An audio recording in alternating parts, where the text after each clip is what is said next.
Hello everybody and welcome to the channel. My name is Ben Mori and today we're back now for my second video. This one is why Tom Brady is not the GOAT, or why Tom Brady is not the greatest NFL player of all time. Now, I realize that this is an extremely controversial issue, and this is one that maybe not many people are going to agree with me on. However, I do feel that I have done the research and I've done the background of just compiling a lot of information. I spent countless and countless hours researching, watching film, doing math on stats, and like this stuff takes a really, really long time. So while you may not have the same opinion as me, and even if you walk out of the video still thinking that Tom is the GOAT, at least you get kind of an alternative point of view that maybe you haven't heard before. I do want to say that the purpose of this video is not to crap on Tom Brady. It is not to make Tom Brady seem like he's not an all-time great. Tom Brady is one of the greatest NFL players of all time, and nothing I say in this video is ever going to take away from that. I do not hate Tom Brady. This is not a personal attack, and I cannot name many NFL players better than him. The purpose of this video is really to defeat a mainstream narrative that Tom Brady's the undisputed GOAT, that there's no other side. There's nothing you could say that could ever contradict that.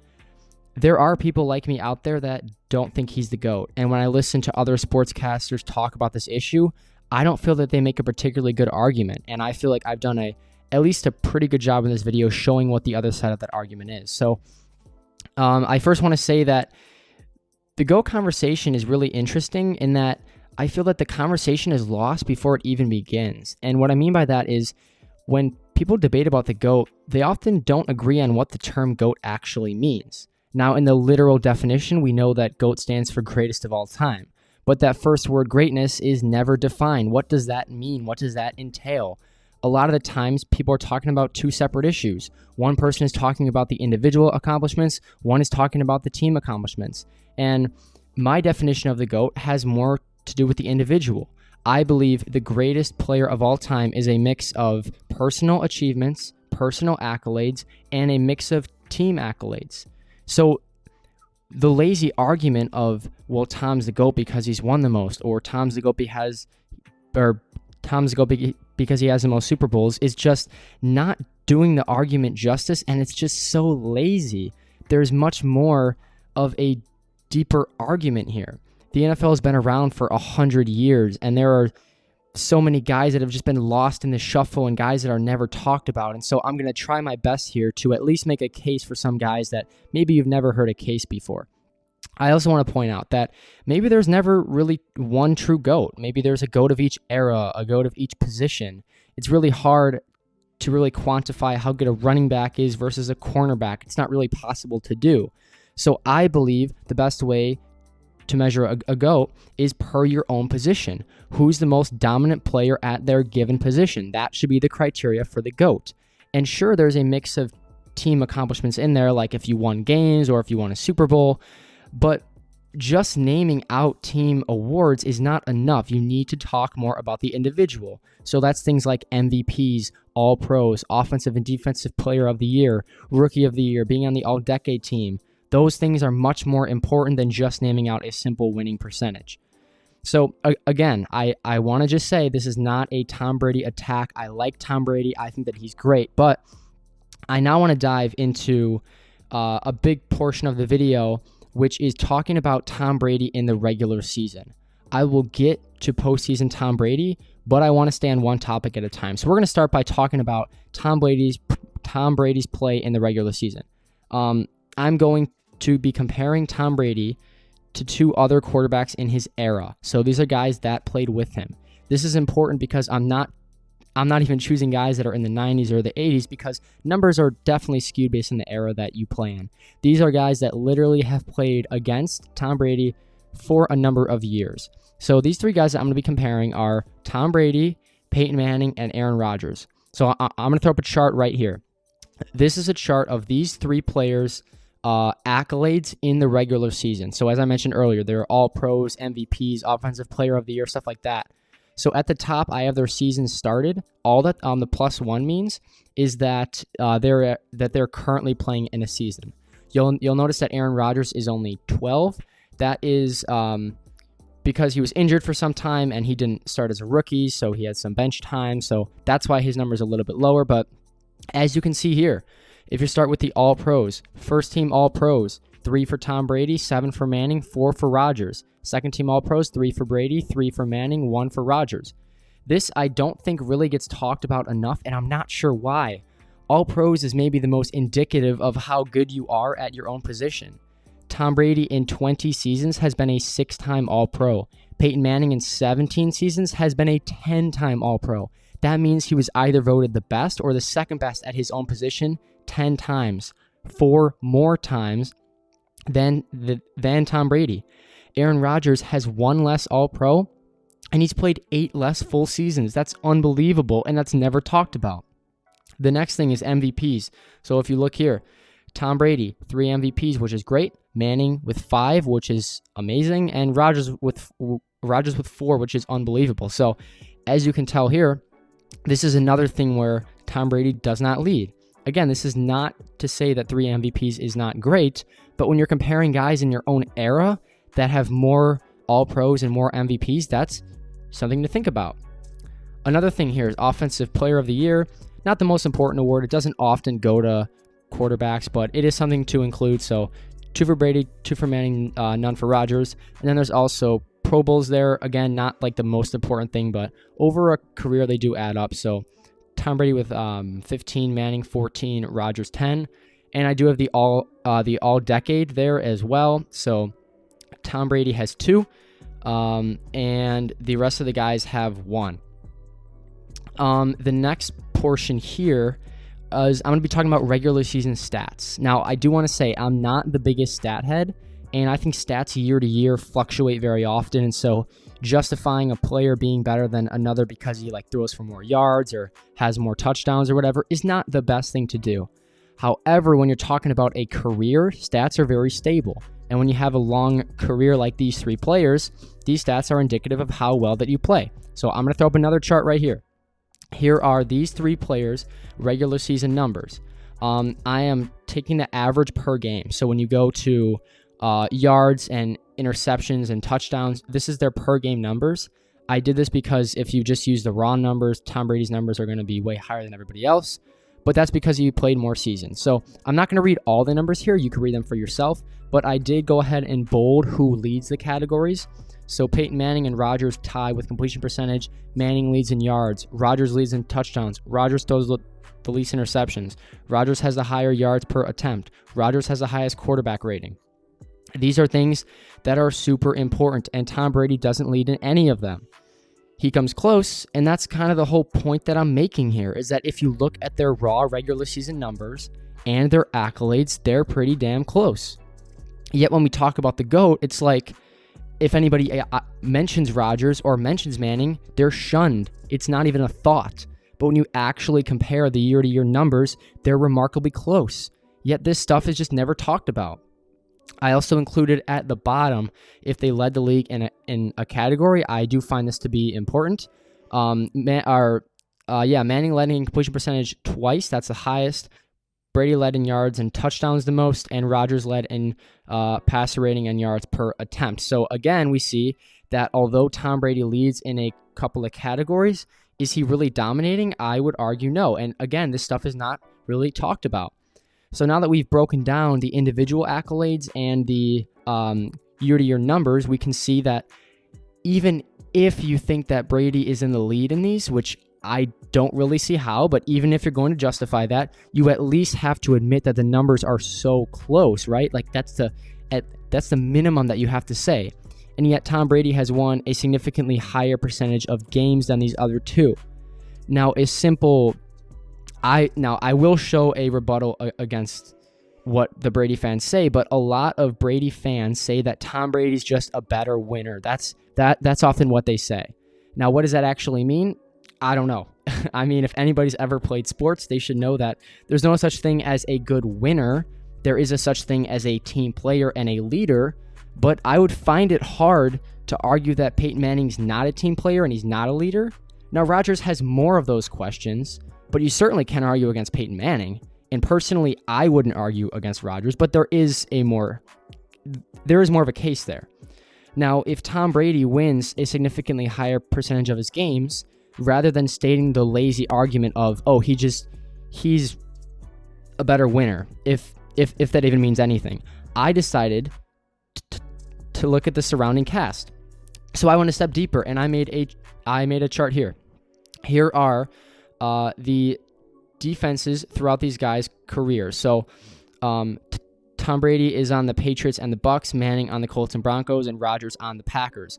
Now, I'll be honest, I could make this video like 3 hours long and like really go in depth about the pieces that they had on each roster and how Tom Brady's had better rosters and more help, but I don't want to make this video super long. I do want to make it consumable in one sitting, so I just included top 10 defenses. This at least gives somewhat of an idea of the defensive help that all these guys have had. So if you take a look here, Tom Brady has had a top 10 defense in 17 of 20 seasons. He's had an 8-time top 5 scoring defense and a 3-time number 1 scoring defense. Peyton Manning, on the other hand, has only had a top 10 scoring defense 7 out of 17 seasons. He's had a 4-time top 5 scoring defense and only 1 number 1 defense. Aaron Rodgers in 12 seasons, I did put an asterisk there. He missed about half of 2 seasons, so that's why the asterisk is there. In 3 of 12 seasons, he's had a top 10 scoring defense. He's only had 1 top 5 scoring defense, and he's never had the number 1 defense. On the bottom, and I'll be honest here, if you're going to take away one thing from this video, this should be the thing. This should be the thing. Tom Brady's worst statistical scoring defense in 20 seasons of play ranks 17th. There are 32 teams in the league, meaning that his worst defense in his entire 20-year career has ranked 1 spot below average. That should be mind-blowing, and the alarm should be going off in your head. Tom Brady is still great. Nothing here takes away from that.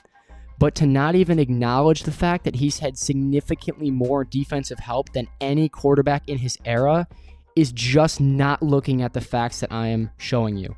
The worst defense that Manning has had is 31st. The worst that Rodgers has had is 26th. These numbers should be alerting. They should be, this stuff is literally just never talked about. And for a guy like Brady to have a top 10 scoring defense in 17 of 20 seasons is just, it's just crazy to me. And the other thing that's never talked about is how about the coaching? The fact that Tom Brady's had the greatest coach of all time throughout his entire career. It wasn't until the last 2 years that he had Bruce Arians, who's another great coach. Maybe not as good as Belichick, but he's still great. Even if you don't think that Belichick's the greatest coach of all time, he's certainly better than any coach that Manning's had. He's 1,000% better than anything that Aaron Rodgers has had. I like LaFleur, but for the majority of his career was Mike McCarthy. At least acknowledge that. So if Tom Brady has more help around him, that the regular season accolades are so close, and the numbers are so close, then what's really the argument for Tom Brady at least in the regular season? What is the argument there? I don't really see one. I also want to reinforce the fact that the GOAT does not have to be a quarterback. All the GOAT means is it's the most dominant at your own position. Again, there's no way you can possibly quantify how good a quarterback is versus a safety. So the best way to do it is at your own position. So I'm going to throw up another chart here. Here's an example of 3 players, again in Tom Brady's era, who are more dominant in the regular season at their own position. We have Aaron Donald, who in 8 seasons has 7 straight first-team All-Pros, 8 Pro Bowls, 3 Defensive Players of the Year, Rookie of the Year, and All-Decade. J.J. Watt, I only have 7 seasons started there. He's had a lot of injuries, so it's only 7, but he's obviously played more. He's a 5-time first-team All-Pro, 5-time Pro Bowler, 3-time Defensive Player of the Year, MVP runner-up a couple years ago, All-Decade team. Luke Kuechly, 8 seasons, 5-time first-team All-Pro, 2-time second-team All-Pro, 7-time Pro Bowler, Defensive Player of the Year, Rookie of the Year, All-Decade team. Yes, these guys are not quarterbacks. They're not going to get the attention of other players. But look at their resume. Compare this to Tom Brady. It's clear that in the individual accolades, he just doesn't stack up. So I've named 5 guys total that have better regular season play. And I'll name another 3 more. I intentionally put Tony Gonzalez here because he has the longevity. So if you were looking at those other guys saying, well, they had shorter primes. You certainly can't say that for Gonzalez here. In 17 years, he's a 6-time first-team All-Pro, 4-time second-team All-Pro, 14-time Pro Bowler. He's on the All-Decade team. Bobby Wagner, 10 seasons, 6-time first-team All-Pro, 2-time second-team All-Pro, 8-time Pro Bowler. Ray Lewis, probably the greatest linebacker of all time, at least in this era.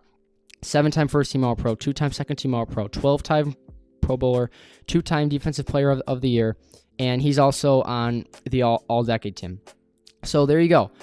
There is 6 non-quarterbacks and 2 quarterbacks who, just by the accolades, are more accomplished than Tom Brady. So as we've established, Tom Brady does not have the individual accolades compared to quarterbacks in his era and also other positions. His numbers are comparable to those in his era, but are not significantly better. And now, what else is left for Tom Brady? The biggest argument for Tom Brady is his postseason play. And I've been told that throughout his career that he makes his mark in the postseason, that he's a playoff god, that there's no other quarterback in his era, at least, that's like Tom Brady. So I decided to go check the numbers on it. And I'll be honest, I fully expected to walk out of just looking at his numbers and saying, you know what? You got me here. He's a great playoff quarterback, and that's what I was expecting. However, that's not what I came to find, and I'll show you right here. Here is an example of, again, I'm still using Tom Brady, Manning, and Rodgers. Here are their postseason numbers. So as you can see on the top there, Brady 47 games, Manning 27, Rodgers 21. The only raw number per game that Brady leads is yards with 277, which is just 6 more than Peyton Manning. And the other leaders are Rodgers in touchdowns. Rodgers throws the least picks. Rodgers has the highest yards per attempt. Rodgers has the highest quarterback rating. Brady ranks second in touchdowns. He ranks second in interceptions, and he ranks last in yards per attempt. So just by looking at the numbers, again, he doesn't lead in really anything.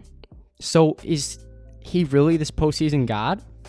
I also included on the bottom there the difference from the regular season into the postseason. Now, this is also maybe the most important part of the video or the second most important, but again, this is Tom Brady's, this is all the quarterbacks' difference from the regular season into the postseason. So again, I've been told that Tom Brady gets better in the postseason. That's when he really makes his mark, right? Well, let's look at the numbers here. So as you can see, the difference from the regular season into the postseason, Tom Brady has a lower completion percentage. He throws less touchdowns. He does throw less interceptions, but he has a lower yards per attempt and a significantly lower quarterback rating. So if he's this postseason god, why do his numbers get worse in the playoffs? Now, a lot of people might say, well, Peyton Manning's numbers get worse and Aaron Rodgers get worse, and you're right. And almost every quarterback in the postseason, their numbers get worse. But that's not an excuse. Tom Brady's supposed to be the greatest of all time. If he's the GOAT, why do his numbers follow the same trend as every other quarterback? And if your argument is that Tom Brady makes his mark in the postseason, then why do his numbers follow the same trend? And so even that's not true, because I'll show you right here. Here are 3 examples of quarterbacks that numbers get better in the postseason. Joe Montana, Troy Aikman, Terry Bradshaw. Their numbers get better from the regular season to the postseason. This is possible to happen. It is not an excuse for you to say that, oh, well, everybody else's numbers get worse, because even that's not true. I'm showing you right now, the only thing that gets worse for Montana is he completes less percentage of his passes. The only thing that gets worse for Aikman and Bradshaw is they throw a little bit more interceptions. But these guys are throwing 40 more yards per game. They're throwing way more touchdowns, and their rating goes up significantly. If Tom Brady's a playoff god, then why isn't he showing it like these guys? If he's supposed to be better than these guys in the postseason, then why is he not showing it? So again, I want to reinforce, he doesn't hold the individual accolades. His numbers are worse than those in his own era.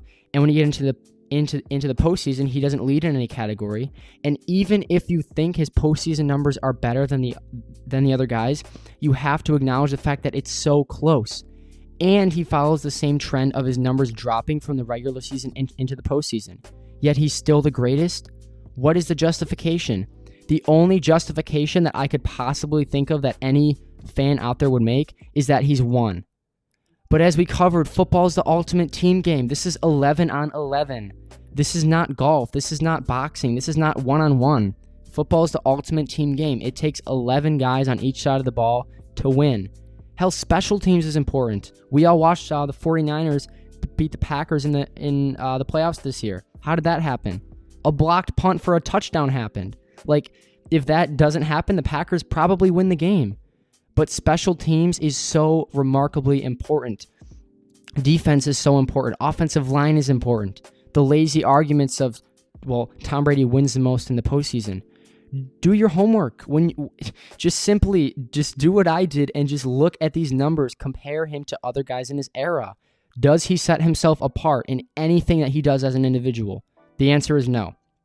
And so I guess a lot of people at this point may be asking, well, if Tom Brady's not the GOAT, then who is the GOAT? And to that, I say, again, maybe there is no true GOAT. Maybe there's not one guy that has to be the GOAT. Maybe there's a GOAT of each era, a GOAT of each position. Those are things that sound better.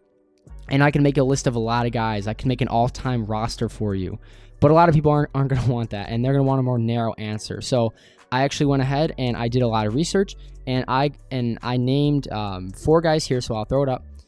2 offensive players and 2 defensive players who I think are in the conversation for greatest of all time. So again, the criteria is, are you the most dominant at your position? So that's like individual accolades, numbers, and is there some level of team success? All these guys have won a championship. Now, not all of them have won a Super Bowl because the Super Bowl wasn't a thing, but yes, the NFL existed before the merger, so it's okay to bring up these numbers. So I'm going to start here with Jim Brown, who was a running back for the Browns a very long time ago. I'm sure you've all heard of him, but maybe never watched him. In 9 years, he's an 8-time first-team All-Pro, 9-time Pro Bowler, 3-time MVP, Rookie of the Year, 8-time leading rusher, 5-time touchdown leader, and he actually still currently leads the NFL in scrimmage yards per game with over 100, a record that probably will never be broken, if I had to guess. The next guy on the list is a quarterback, Otto Graham. So in 10 seasons started, he's a 7-time first-team All-Pro, 1-time second-team All-Pro. He's a 5-time Pro Bowler. I put an asterisk there because the Pro Bowl actually wasn't around when he started the NFL, but he made it basically every year after that. He was a 3-time MVP, 5-time passing yards leader, 3-time touchdown leader, 5-time passer rating leader. Onto the defense, we have Lawrence Taylor in 13 years. He's an 8-time first-team All-Pro, 8 and 9 years, 2-time second-team All-Pro, 10-time Pro Bowler, MVP, and Defensive Player of the Year. There's also one modern guy, Aaron Donald, who had 7 consecutive All-Pros, 8-time Pro Bowler, 3-time Defensive Player of the Year, and Rookie of the Year. We already talked about him, so no need to go very in-depth in him, but these guys all are more dominant at their position. Go find a running back that has these kind of accolades. Go look at a quarterback that has these kind of accolades with Otto Graham. Go look at a defensive end that's had those kind of numbers in Lawrence Taylor. Go look at another defensive tackle with Aaron Donald. Why are these guys not being brought up in the conversation? The reason is because it's so engraved in our minds that the GOAT has to be a quarterback and the GOAT has to be who we've seen most recently, like who's the best recently. And that recency bias has wept out so many names that just have gotten lost in the NFL shuffle. So I really tried my best here to at least give the alternative opinion, something other than the mainstream narrative. So if you disagree, definitely feel free to let me know down below. I would love to hear your opinion on this. If I went wrong anywhere, if I was right in some categories, let me know. I will link all my socials down below. If you have a video idea, just let me know and I will try to get that made. I'm shooting for about once a week. That's where my schedule is at now. I'm a very busy guy. I'm in college. I'm on a sports team, so it's not easy for me to make these videos, trying to manage that and school, but I do enjoy making these. So if you have any fun ideas you want me to research, I would love to make a video on it. So again, just let me know what you think, and I will catch you guys in the next video.